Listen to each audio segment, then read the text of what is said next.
ne pek kendo kaka itim ne onge to akwai ni mondo bed machiegni kod Nyasaye nikech Nyasaye no e wuon gik moko duto. Nyasaye no ema dhi tayowa, Nyasaye no ema dhi ketowa kaachiel. Omiyo make mana kanyo endo ibiro yudo kanyo e YouTube Color TV kendo ibiro yudo kanyo e Facebook bende at Color TV Live. Ibiro yudo kanyo endo bende namba mar simo e bwo TV ni kanyo endo. Omiyo akwai ni kamoro amora ma intiere e janeno mar Color TV kendo jahera mar Color TV, wakwai ni mondo inyiswa ni to in kanyo tiwinje gi kanyo to chachwa maler makawuono mar Vosh to ineno gigi kanyo to ere gima gidwa ni mondo gitimni, ere gima idwaro ni mondo giwache ipim kod Nyasaye kokadho e weche ma gibiro miyo odiochieng' makawuono ni janeno mar Color TV. Omiyo odiochieng' makawuono ni akwai ni mondo ibed mos kendo kik ibed garaka nikech oselemowa, osegwedhwa kendo wabiro pako Nyasaye. Omiyo adhi mana rwako gi kaachiel mondo gimiwa weche mag dend koda weche mag pak ka gimiyo Nyasaye duong'. Makawuono gin jo kwaya kendo iluongo ni pak kod dend ahinya. Batha koni bende an kod osipna kendo go nyiduong' maber kabisa, iluongo ni keyboard gi dho jo Agunda. Omiyo gone Nyasaye erokamano ahinya. Warwok odiochieng' makawuono ni nikech ma iluongo ni Color TV ma e odwa. Omiyo denduru Nyasaye gi chunyu te, gi pachu te, gi gimoro amora ma intiere go. Omiyo arwakou ni mondo wachaka dendo Nyasaye odiochieng' makawuono ni amiyou time mar dendo Nyasaye e Jumapil mogwedhi ni nikech ji mang'eny ok odiochieng' ni to wan waneno odiochieng' makawuono ni. Omiyo ma ikinde mar pako Nyasaye. Erokamano. Warwok odiochieng' makawuono ni, bed thuolo. Erokamano.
Rwak mita hinya dend bendo mita hinya okinyi majaber makamani pod wadhi mbele wan gi dakika moko matin mapoda wadwa ni mondo wadendi Nyasaye pod wan mbele Nyasaye ang'eni koro wadonjo e pak mano ne dend malich ahinya nikech ka ok en Nyasaye to wan dino chemo kanye to wanyalo dhi kanye wanyalo pondo kanye mbele Nyasaye onge kamoro amora mwanyalo dhiye omiyo agoni Nyasaye kamano ahinya nikech limbe mosetimonwa kawuono ni wasedendo Nyasaye kendo koro wadhi donjo e wach mar pako Nyasaye gi ilo kendo gi moro mogudho ahinya nikech en mosemiyo thuolo mobedo kama kamani omiyo pap poda awenu awacho maber ni inbiro nyisowa kamoro amora miwinjo wae kamoro amora mineno wa kendo kamoro amora mibete ang'o machandi ma idwaro mondo jiti Nyasaye ulamni Nyasaye ang'o midwaro mondo idwaro mondo kinde obed gi Nyasaye nade okinyi majaber makamani omiyo aweyo mana pap ne dendo Nyasaye nikech ma ne en limbe margi ma gidhi gwedhogo ahinya e weche mag dendo Nyasaye. Erokamano ahinya.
Mtazame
Jawar pok nowil. Wagone Nyasaye erokamano. Yesu ne e jaloch. Yesu ne e jachang. Apako simba ruodh ruodhi. Ai jalno to ber. Owinja paka, owinja denda. Owinjo gone erokamano ahinya. Ai jawar olor. Kendo wan gi chir kabisa. Nikech Nyasaye osetimo ng'wono, Nyasaye osetimo hono. Omiyo wagone Nyasaye erokamano ahinya ne kanisa maber mar Vosh. Atemo somo weche moko kako ni jadolo konyo konya lamo piny tok ber ahinya. Jaduong' Arnold bende wacho kama ber ni agone Nyasaye erokamano ahinya gimomiyo jo Vosh no biro limo odiochieng' ma kawuono ni. Nyasaye mondo omedgi kendo omigi teko ahinya nikech agwedhora kabisa. Medo Moses wacho kama ber ni an bende ok ang'eyo gima tima, lakini ang'e ni Nyasaye ang' nokonya, omiyo med mana kono jo Vosh ni gimed biro kabisa. Ging'eny ang'e ni wabiro somo gi kaka pod wadhi nikech pod wantiere gi time, but apani season ni koro to orumo. Adhi mana dhi e season moro machielo bang' dakika machuok ahinya ma koro antiere koda penjo moko madhi penjo. Ang'e ni jakwath dhi nyisowa wechegi mang'eny ahinya kuom penjo madhi penjogi, lakini adwani mondo wakawe mana break moro matin ahinya mondo penjo moko matin kaendi, mondo nikech nitiere jogo matemo penjowa ka ahinya ni to ere kaka jogi Nyasaye nomiyo gi luongo malich kama mar dendo Nyasaye ni, to ang'o mane giparo e chunygi momiyo koro gichak kwayani, nikech nyaka be ni jomoko olewo kamoro ahinya to gidwani mondo ging'e gimomiyo nuchako kwayani, to ang'o manobet e chunyu mubet piny muparo ma kanisa bende oyienu ni mondo ubed gi kwaya ma moro ji kama kendo gonyo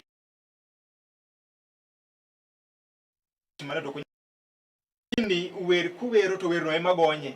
Nitiere joma ng'eny ma wer ema tero gi kanisa, o kata mana yalo no kende ni an ka ng'ane onge to ok adhi, an kanisa no ok adhiye nikech gima dhi winjo onge. Yalo tida winja, lakini dendo Nyasaye miyo ji bedo machiegni gi Nyasaye. Gi moro kendo atemo wacho ni to nitiere kit dendo kendo nitiere kit pak.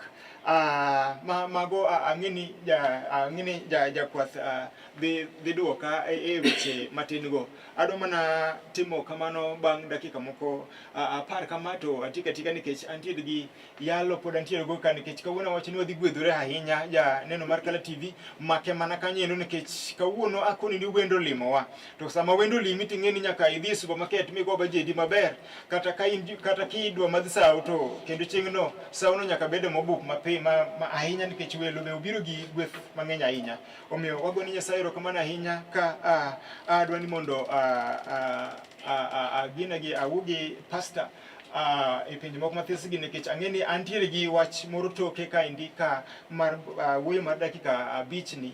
Kosekadho 5 to 10 kama, then adhi duogo gi pastor madhi miyo wach Nyasaye, kendo bang'e no ang'e maber ni interview mapek dhi bedo ahinya. But kapok watieko maendi, an iluonga ni Overseer David Abila, wuod Nyakach Nyabondo Godmesa, ma e odwa Kala kae ma wantiere kinde ka kinde ko walalore kod Nyasaye. Pile samoro inyalo nena ka ilando news kata ka itimo reporting, an ema ntiere sign language kanyo, an ema awuoyo koda momni ma ok winj wach kanyo e search mar news inyalo yudo kanyo, lakini sani to koro awuoyo, koro make mana kanyo nikech mago be gin achiel kuom mich ma Nyasaye miyowa kod rieko ma Nyasaye miyowa nikech warruok ma kanisa mar Vosh okelo odiochieng' ma kawuono ni. Koro akwayi ni in be inyalo yudo gony kabisa. Omiyo adwani mondo mana e yo machuok ni ang'o, ere kaka nubet piny muparo ni wan to koro wadwani wagole wer mamit ma Nyasaye osemiyo kamani. Jakwath. Nyinga iluonga ni Kevin Otieno. Yes. An kaka jata chenro mar Kala TV osewacho. Kaka jata chenro mar Kala TV osewacho. Yes. Kawuono wabiro mondo nying Nyasaye duong' Kenya Tay International. Paro ni mae kwaya mar Vosh Nyamasaria Assembly.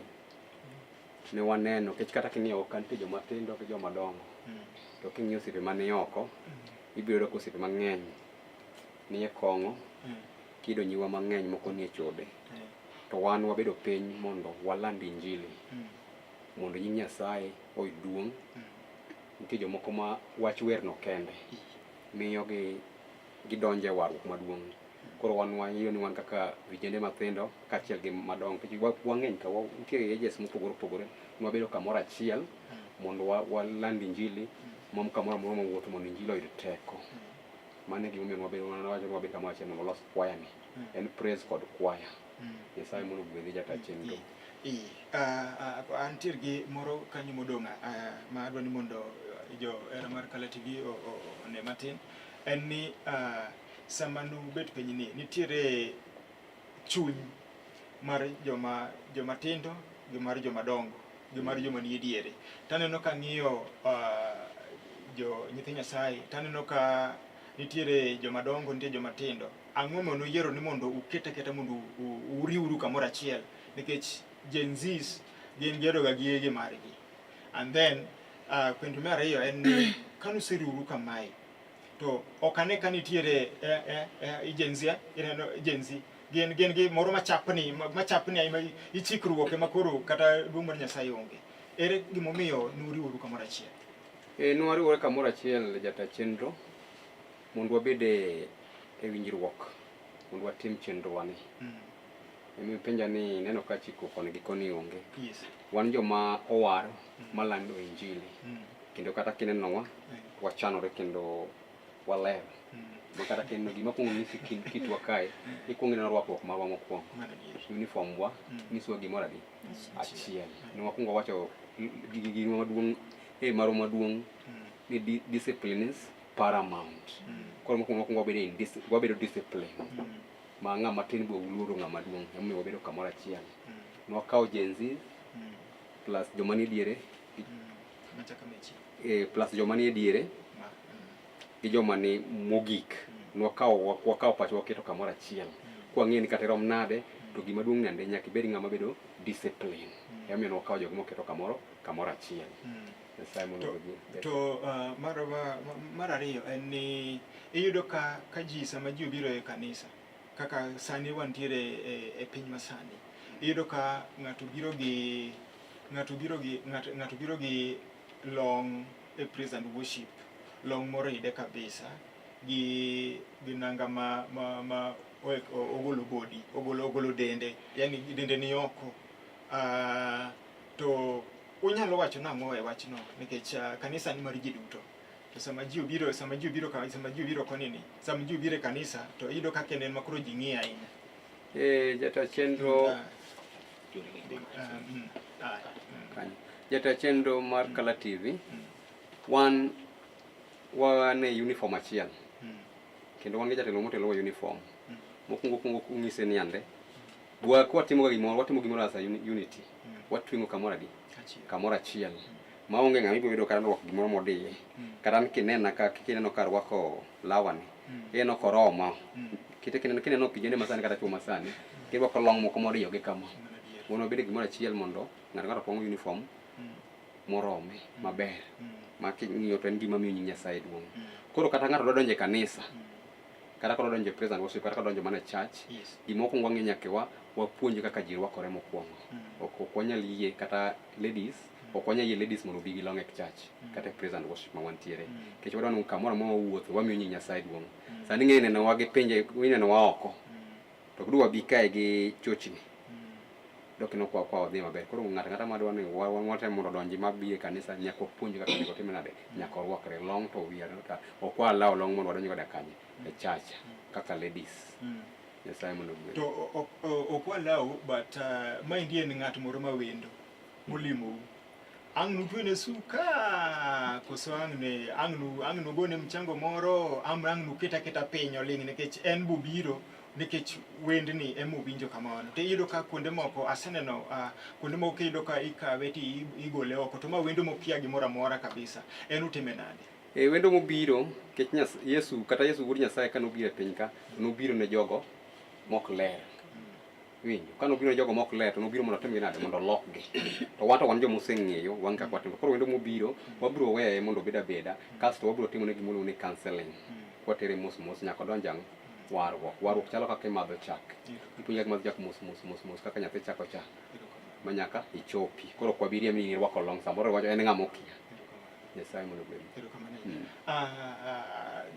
Inyalo dok chimatin antie gi iluongo ni lead worship gi dho jo Agunda. Ang'o mane odonjo e chunyi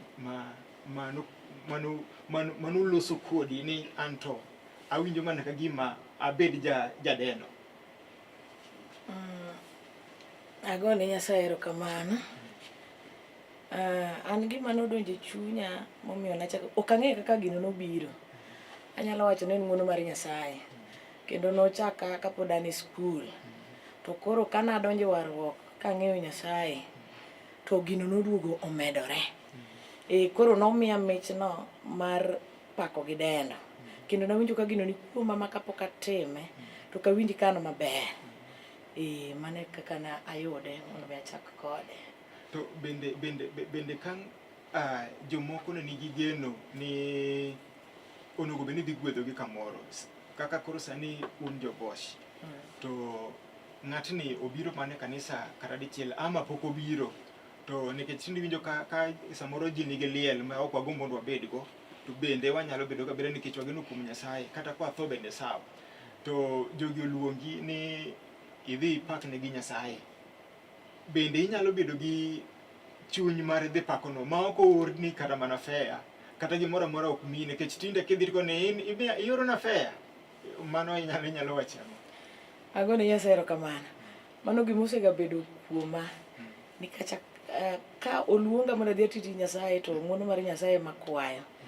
Kendo anyalo dhi mati kata gi naulina mondo Nyasaye manyalo timo ng'wono kinyalo duoke kata kok inyalo duoke to nying Nyasaye ma yudo duong' bang'e kanyo nying Nyasaye nyalo yudo duong' kokalo kuom weche modong'.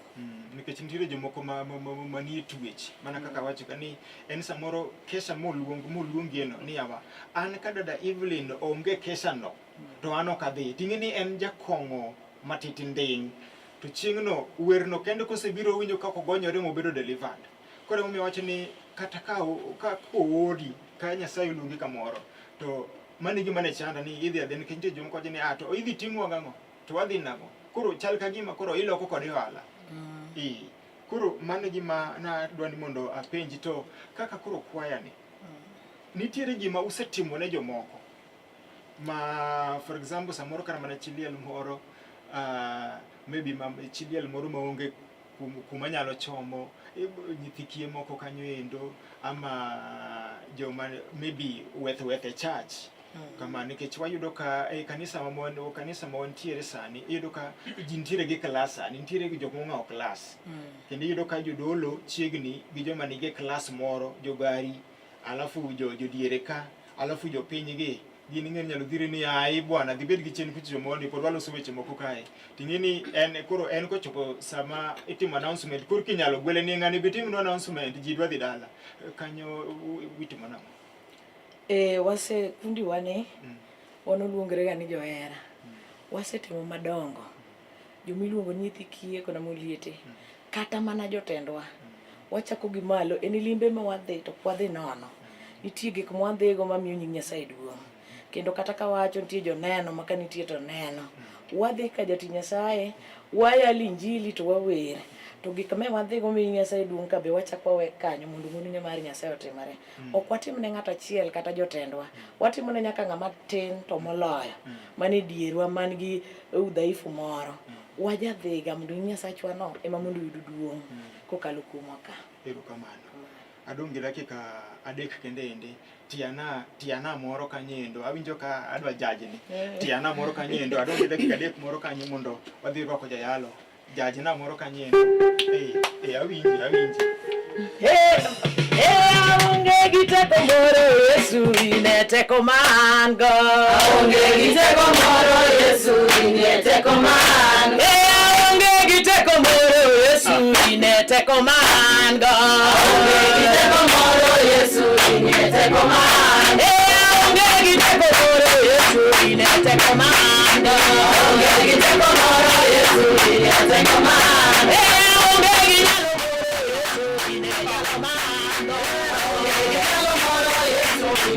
Come on.